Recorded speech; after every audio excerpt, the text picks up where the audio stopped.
Joining me now live for more analysis is Planet America host John Barron and Senior Fellow at the US Studies Centre and former Democrat staffer Bruce Wolpe. Good morning to both of you.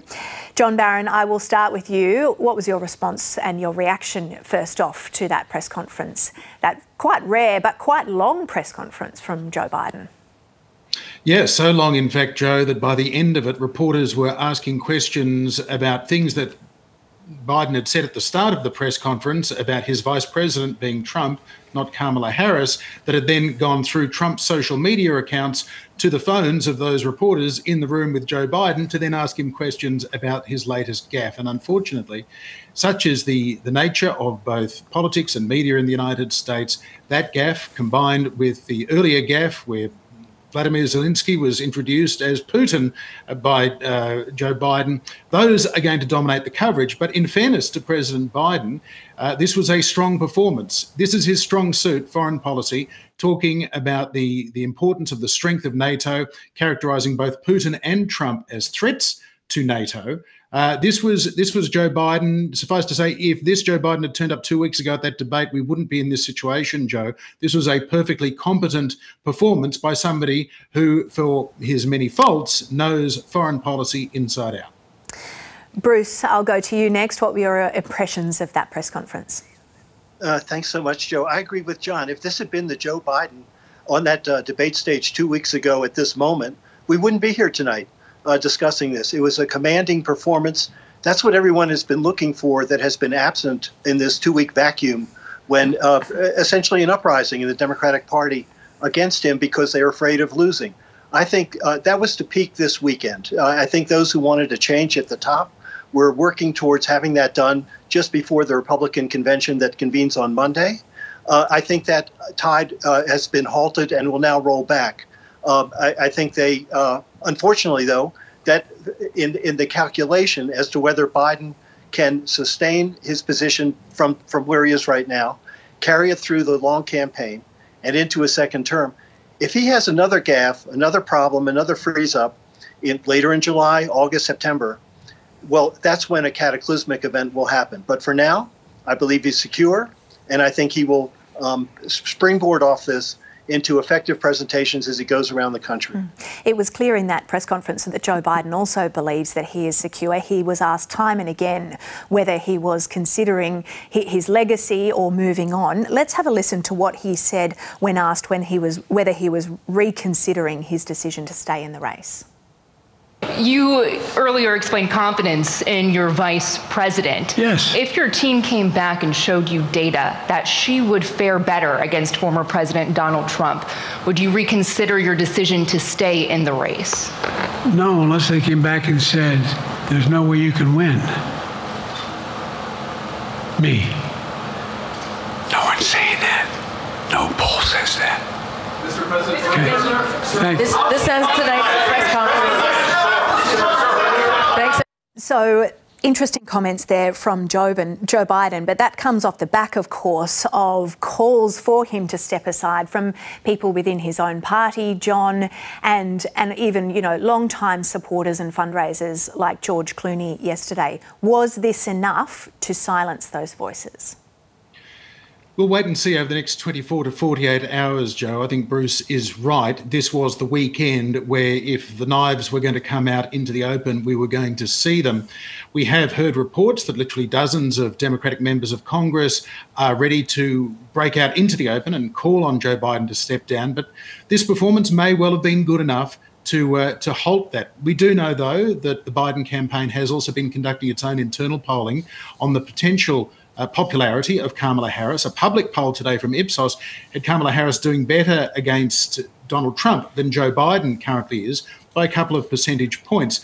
The other thing to look out for as well, Joe, will be a comment that Biden made that got largely skimmed over, where he was asked whether he would free his delegates to vote their conscience at the Democrat convention in August. Now, this goes down to the party's rules about choosing a nominee, but Joe Biden effectively said they can vote for whoever they like. Now, if he really meant that, then he's essentially set up the dynamics for a contested convention come mid-August in Chicago, the likes of which we haven't seen since before the 1970s. We'll wait and see on that, but that could be quite significant a bit further down the track if Bruce is right, that even if today slows the tide of those abandoning Joe Biden, that one more gaffe, whether it's in the September debate or in an interview over the weekend or on the campaign trail, could prove fatal for him. Bruce, Joe Biden was also asked about the intensity of the role of US President, whether he was up for the job. He said it would be important to pace himself and continue to pace himself. Let's just have a listen to those comments. Presidency is the most straining job in the world, and it's 24/7. How can you say you'll be up for that next year, in 2 years, in 4 years, given the limits you've acknowledged that you have today? The limits I've acknowledged I have? There's been reporting that you've acknowledged that you need to go to bed earlier and your evening around 8. That's not true. Look, what I said was, instead of my every day starting at 7 and going to bed at midnight, it'd be smarter for me to pace myself a little more. Bruce, how does that acknowledgement that he needs to pace himself a little more in a job like the US president reflect on him? I think it's just realistic, and Joe is what President Biden was saying was, what comes with age is a little bit of wisdom. You should listen to it from time to time. If he had frozen up or something during this press conference, that would have just been catastrophic to his chances. And if you think about this moment, he had all day at NATO. He then delivered on several commitments the United States had made, and then did this press conference. So I think the visuals and the way he comported himself carried him through in a good position. But just coming back to the Democrats for a moment and where they are, there are 12 House Democrats that are afraid because of his lack of popularity, because he is so old, they may not keep their seats. But Democrats are within 5 seats of taking control of the House. A Democratic House is essential if Donald Trump is president to protect Democratic interests and how they are campaigning. So that fear has not gone away tonight. But I think it does mean that the active moves to replace him now are in abeyance pending further events. What about, John, Joe Biden's position on the international stage? He was questioned on whether that is diminished, but he seemed to say from international leaders and global leaders that he's spoken to during the NATO summit that they certainly do back him in. Well, certainly, Joe, we have seen some very unusual, even unprecedented interventions from the likes of German Chancellor Olaf Scholz, who has again today on the sidelines of this 75th anniversary of NATO summit expressed his confidence in Joe Biden's ability not just to be president, but to win the election. Unspoken is the concerns held by the Germans and others about what a re-election of Donald Trump would mean for the security and the stability of Western Europe in particular, given that Donald Trump has effectively said that he would invite Vladimir Putin to invade NATO countries if they haven't paid 2% of their gross national product in defence spending, as is required under the NATO guidelines on defence expenditure. That being said, of course, Biden's not quoting the likes of Hungarian leader Viktor Orban, who's a big fan of Donald Trump and will be travelling to Mar-a-Lago very soon. There are clearly some people who are more on Trump's side of the ledger than Joe Biden's, but it is interesting to once again see Joe Biden essentially tying himself to NATO and Donald Trump to Vladimir Putin, hoping that this becomes a major difference between the two heading into November's election. The old axiom goes, though, Joe, that foreign policy doesn't win you an election, it can sometimes lose you an election. And the reality right now is a ceasefire in Gaza is still elusive, and Ukraine is struggling to continue to defend itself from the Russian invasion. And Bruce, Joe Biden was asked about his position on the global stage in regards to the gaffe that he made earlier when he went to introduce the Ukrainian President Volodymyr Zelensky and called him President Putin.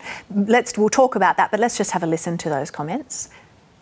The Putin piece, I was talking about Putin, and I said, and now, at the very end, I said, here, I mean Putin. I said, no, I'm sorry, Zelensky.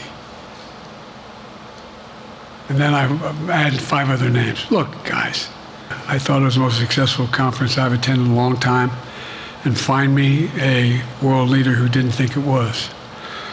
So So that's Joe Biden's response to that gaffe that he had made earlier.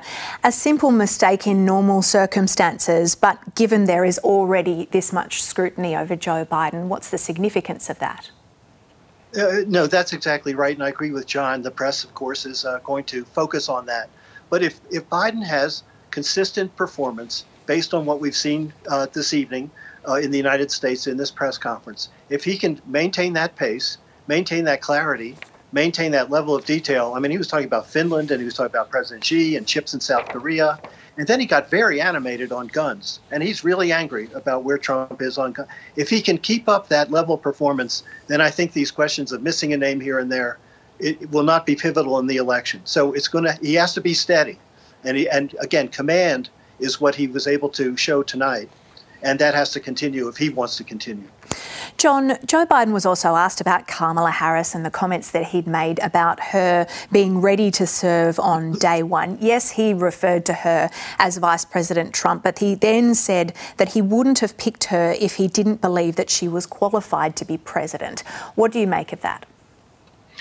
Well, it certainly is a threshold test for any vice presidential running mate. And by the way, Donald Trump is going to be announcing his vice presidential running mate next week. We don't know who that is going to be, but that could be a factor in this election. Joe Biden clearly made the calculation in 2020 that Kamala Harris was an effective understudy, somebody prepared to be president with 5 minutes notice, as has happened historically to the likes of Lyndon Johnson after the death of John F. Kennedy. And when somebody such as Joe Biden at the age of 81 is the oldest person to ever hold the office of president of the United States, it is an active consideration. Now, clearly, the subtext was saying, well, okay, if Kamala Harris is ready to be president, why don't you hand over to her? And there will be discussions along those lines for Democrats looking at if they can't remove Joe Biden as their nominee as a political party, is it then an option to invoke the 25th Amendment to remove him from the presidency were he to make a major gaffe later in the year? That's also a conversation for another day. It may never happen. But some congressional Democrats are talking about Joe Biden being removed from the presidency, not just being removed from the presidential ticket. So these conversations will be ongoing. But I think ultimately at the end of this press conference today, that momentum has been slowed. But we saw what we saw, as George Clooney said yesterday in that debate 2 weeks ago. And the fact that Joe Biden can have bad days like that, as well as good days such as this, still leaves big doubts about whether he can have a lot of good days in 4.5 years from now, which is what he's asking voters for. Bruce, as we mentioned before, the comments, the mix-up by Joe Biden calling Kamala Harris Vice President Trump, we already know that Donald Trump is using that against Joe Biden. He said Crooked Joe begins his big boy press conference with, I wouldn't have picked Vice President Trump to be Vice President, though I think she was not qualified to be president. Great job, Joe. That was the response from Donald Trump. Joe Biden has reposted that, saying, by the way, yes, I know the difference. One's a prosecutor and the other's a felon. What do you make of that? I think that's pretty fast work. And I think it will, and I think it's telling what Biden was unable to do in the debate, and it really hurt him so much, aside from the impairment, but it meant that he could not take on Trump and prosecute the case against him and say why he's unfit for the presidency. Trump came out of that debate looking very fit for the presidency, and that's why he opened up a lead in Wisconsin. That's why the Cook Political Report is now reclassifying states from being toss-ups to leaning Republican. So Biden lost. He didn't have momentum. He didn't gain momentum, and he lost momentum. So what he did just now and what he did with the social media, he's going to need to do that every day in the 120 days leading to the election if he's going to knock Trump back down under his ceiling of support so that Biden is competitive again. It is a tall order, but that's the road that he intends to be on, that road, and will stay the course until circumstances mean he can't do it anymore. All right, Senior Fellow at the US Studies Centre and former Democrat staffer Bruce Walpy and Planet America host John Barron. Thank you so much for all your analysis. Thank you, Joe.